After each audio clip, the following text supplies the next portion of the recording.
నమస్తే అన్న. నమస్తే. మీ పేరు? దయాకర్ రెడ్డి. ఏ ఊర్లో ఉంటారన్న? మాది రామరెడ్డి బై విలేజ్, గుమ్మడిదల మండల్, సంగారెడ్డి జిల్లా. ఓకే, మీరు వ్యవసాయం చేస్తుంటారా?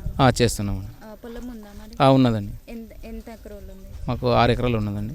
రైతు భరోసా పడిందా అన్న రేవంత్ రెడ్డి గారు? పడిందండి. ఓకే, అయితే మీరు ఎలా ఫీల్ అవుతున్నారు? అంటే సీజన్కి ముందే రైతు భరోసా అనేది వేశారు మన అకౌంట్లలో రేవంత్ రెడ్డి గారు, ఎలా అనిపిస్తుంది? ప్రభుత్వం ఈసారి మంచిగా చేసిందండి. ఈ రైతు భరోసా అనేది కంటిన్యూ చేయాలని కోరుతున్నాము. ఎందుకంటే ఒకసారి మిస్ అయిపోయింది, దాంతో రైతులందరూ కొంత ఆందోళన చెందిరు, కానీ ఈసారి పడ్డందుకు మంచి హ్యాపీగా ఉన్నారు, ముందే అందింది కాబట్టి. రేవంత్ రెడ్డి గారి పరిపాలన ఎలా ఉందంటే ఏం చెప్తారన్న? రేవంత్ రెడ్డి గారి పరిపాలన మంచిగా ఉంది.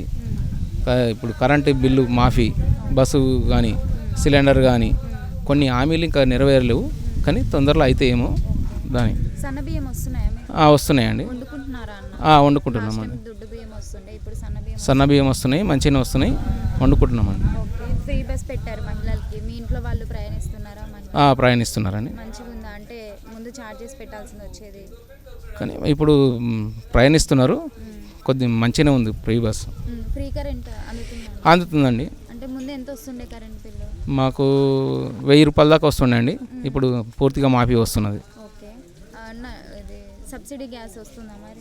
గ్యాస్ 3 నెలలకు ఒకసారి పడుతుందండి ఇది. ఓకే, ఇందిరమ్మ ఇల్లు ఊర్లో వచ్చినాయి, అరువులో ఉన్న వారికి వచ్చేసినాయి అండి, స్టార్ట్ అవుతుంది పని. ఓకే, అంటే మళ్ళీ కూడా ముఖ్యమంత్రిగా రేవంత్ రెడ్డి గారే ఉండాలంటారా? ఉండాలి. హామీలు ఇచ్చినవన్నీ నెరవేర్చాలి.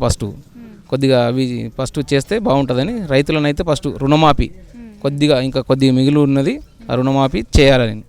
Subscribe us and press the bell icon for more interesting updates.